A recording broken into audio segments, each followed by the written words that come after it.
ಗಣೇಶ ಚತುರ್ಥಿ ಹಬ್ಬ ಹಾಗೂ ಈದ್ ಮಿಲಾದ್ ಹಬ್ಬದ ಪ್ರಯುಕ್ತವಾಗಿ ಜಮಖಂಡಿಯ ಪೊಲೀಸರು ಮಳೆಯನ್ನು ಕೂಡ ಲೆಕ್ಕಿಸದೆ ಪರೇಡ್ ನಡೆಸಿದ್ದು ಸಾರ್ವಜನಿಕರ ಗಮನವನ್ನು ಸೆಳೆಯಿತು.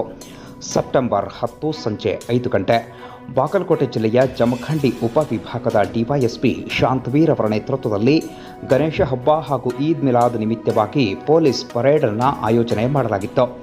ಜಮಖಂಡಿ ನಗರದ ಎಜಿ ದೇಸಾಯಿ ವೃತ್ತದಿಂದ ಪ್ರಾರಂಭವಾದ ಪರೇಡ್ ನಗರದ ಅಶೋಕ ವೃತ್ತ, urban bank Chowk, post Chowk ಸೇರಿದಂತೆ ನಗರದ ಪ್ರಮುಖ ರಸ್ತೆಗಳಲ್ಲಿ ಸಂಚರಿಸಿತು.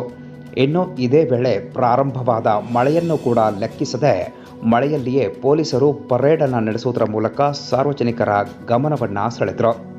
ಈ ಸಂದರ್ಭದಲ್ಲಿ ಸಿಪಿಐ ಮಲ್ಲಪ್ಪ ಮಡ್ಡಿ, ಪಿಎಸ್ಐ ಅನಿಲ್ ಕಂಬಾರ್ ಸೇರಿದಂತೆ ಶಹರ್ ಪೊಲೀಸ್ ಠಾಣೆಯ ಅಧಿಕಾರಿಗಳು ಹಾಗೂ ಸಿಬ್ಬಂದಿ ವರ್ಗದವರು ಉಪಸ್ಥಿತರಿದ್ದು, ಗಣೇಶ ಚತುರ್ಥಿ ಹಬ್ಬ ಹಾಗೂ ಈದ್ ಮಿಲಾದ್ ಹಬ್ಬದ ನಿಮಿತ್ತವಾಗಿ ಶಾಂತಿ ಸೌಹಾರ್ದತೆಯಿಂದ ಹಬ್ಬವನ್ನು ಸಾರ್ವಜನಿಕರು ಆಚರಿಸುವ ನಿಟ್ಟಿನಲ್ಲಿ ಅಹಿತಕರ ಘಟನೆಗಳಿಗೆ ಅವಕಾಶ ಕೊಡದಂತೆ ಮುನ್ನೆಚ್ಚರಿಕೆ ಕ್ರಮವಾಗಿ ಪರೇಡ್ ಮೂಲಕ ಜಮಖಂಡಿಯ ಪೊಲೀಸರು ಬಲ ಪ್ರದರ್ಶನ ಮಾಡಿದ್ದಾರೆ.